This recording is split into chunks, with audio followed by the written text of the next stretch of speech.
تابکاری کے متعلق تو میں جماعت احمدیہ کو خصوصیت سے اور ان کی وساطت سے سارے پاکستان اور پھر ہندوستان کی جماعت احمدیہ اور سارے ہندوستان کو یہ مشورہ دیتا ہوں کہ ہومیوپیتھک دوا ایک ایسی موجود ہے جس کو ہم نے بارہا تجربہ کر کے دیکھا ہے.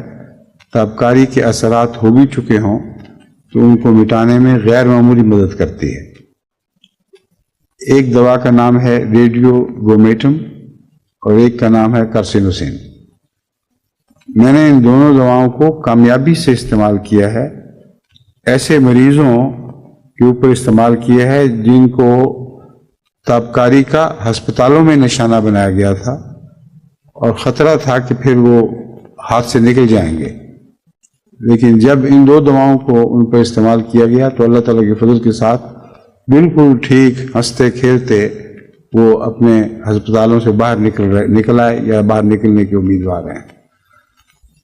تو جو میں بات کہہ رہا ہوں یہ ایک فرضی تعلیق کی بات نہیں، در حقیقت آزمودہ بات ہے.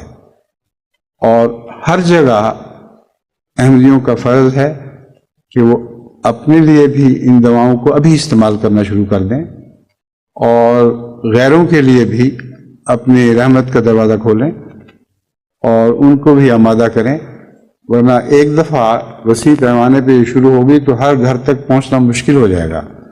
اس لیے جیسے بھی ہو سکے اعلان کر کے اشتہار دے کر اہل پاکستان اور اہل ہندوستان سے کہیں کہ اب اپنے آپ کو تابکاری کے خلاف ایک ٹھوس قلعہ بند ہونے کی تیاری کرو.